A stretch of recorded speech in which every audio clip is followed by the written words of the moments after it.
Grace and peace, and welcome to WWW Wednesday Word of the Week. I am your host, Minister Deon L. Patton, and today's topic is Poor Man Syndrome. Poor Man Syndrome.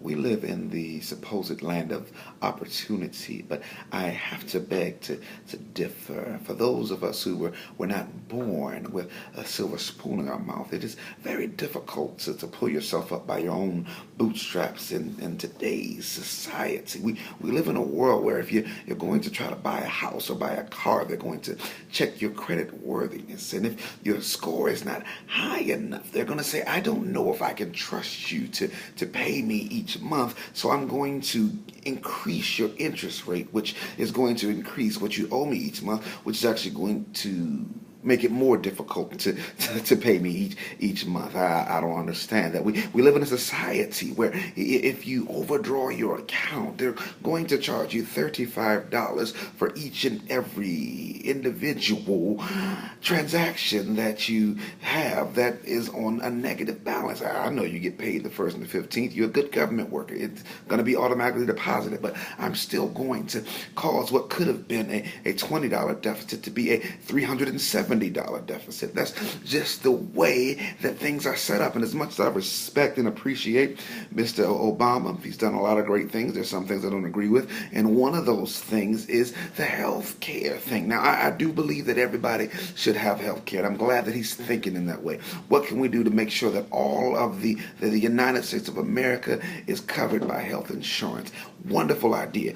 But do you think it's a good idea to charge me a penalty for not having health insurance?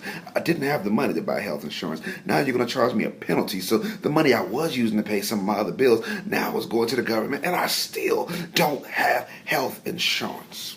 Now, that is the society in which we live. But oh, I thank God that I've got a Father that is not of this world and is therefore not bound by the rules of this society. I serve a God that sits on high, a God that is above what I'm dealing with, and his mentality and his rationale is not the same as ours. He has a plan that's greater than what we are experiencing. You see, we were all born in sin of no fault of our own. I was not around with Adam and Eve when they made the mistake that caused us to be born in sin, when they made the mistake to cause the ground to be cursed. So yes, it is difficult to come up financially in the world because of that curse. And there's another part of the curse that we don't even talk about much, and that's related to the whole process of conceiving and having children. For those who just pop children out like it's nothing, you don't understand the grace of God that allows you to successfully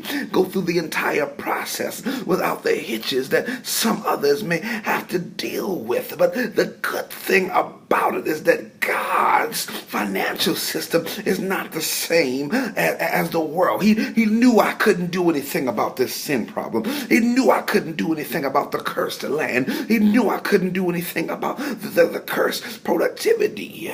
So what he did is he sent his son. Before my mama and them was born, I had nothing to do with the payment process. I was engrafted in. I was left in the purpose of this payment even before I was born. He declared my debt paid. Only thing that I had to do is trade this life that I couldn't do anything with anyway for life abundantly in him. I don't know about you, but that sounds like a mighty good deal to me. The psalmist says in Psalms 34, round about the 6th verse, that this poor man cried, and the Lord heard him and delivered him out of all of his trouble. I'm going to pull my 3 points from here, and I'm going to go ahead and start work. This poor man cried. The first thing that we must do is conduct a spiritual audit. A spiritual audit. You need to see where you are, what you're experiencing, and understand that you don't have what it takes.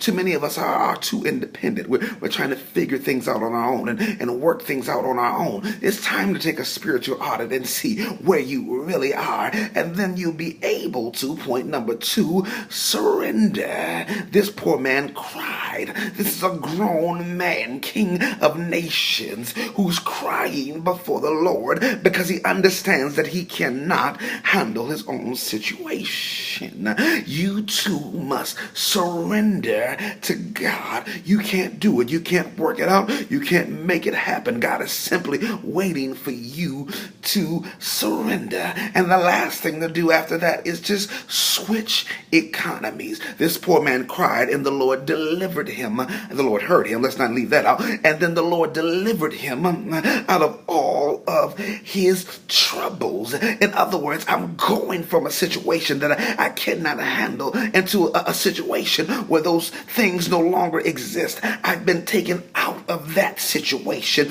and placed into God's kingdom. I'm able to do things that I was not able to do before because God has taken me out of the society that I lived in, and he's placed me in his own society, given me his own set of rules that says that I am prosperous, that I am the head and I'm not the tail. I'm able to stand on the promises of God no matter what this society and this nation looks like. I serve a God that's bigger and better than all of that. That's why I must do a spiritual audit. Acknowledge where I am and acknowledge that it's God that I need. And then I must surrender to the same God that sent his son to die for me. And then, finally, I am able to switch economies and live under God's rules instead of the rules of this nation that would keep me from being successful in life. I thank you for joining me today. Be blessed.